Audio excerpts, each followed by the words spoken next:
God blessed me with the longest air war since the setback in 1967 until 1973 AD. We were two MiG-21 pilots against 6 American-made Israeli Phantom planes.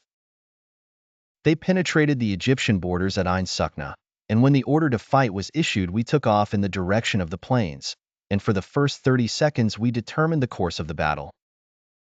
I was able to the commander of the Israeli formation killed the spearhead, making them 5 planes instead of 6.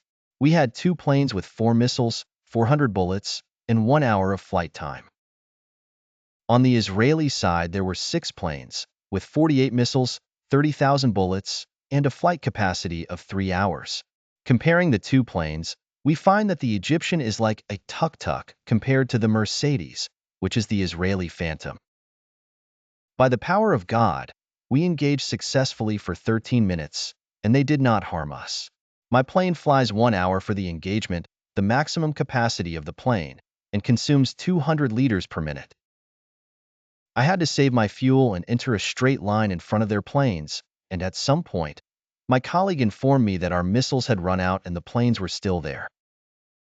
She attacks us, so I directed him to enter whoever approached him, so that the 2 would explode and he would obtain martyrdom. The feeling of every attacking pilot, if he finds the other pilot advancing to hit him, automatically weakens and assumes the position of defending himself. After 13 minutes, the 5 planes left, as they thought that we were crazy and that they would not get us. Then I asked my colleague how much fuel was left, and it was a surprise. Only 500 liters, that is 3 minutes of flight. Instructions to us: if the fuel runs out and the engine stops, jump immediately and abandon the plane. Because it will kill you, as it is all operated by hydraulics, but I swore before former President Gamal Abdel Nasser to never leave my weapon until I taste death. It was not appropriate for me to leave my plane after the Phantom plane was destroyed for $50 million. So I sought God's help and decided to make an emergency landing in the street, on the coastal road in front of Ain Sukna, and I succeeded because it was not the first time. I did it in an air maneuver in 1968, violating the instructions of the Russians who originally invented the plane. The first landing was due to the engine stopping as a result of the missiles hitting all of them at once. The price of the plane was £50 million, and at that time Egypt was suffering from poverty and its people could not bear it and could not obtain weapons easily.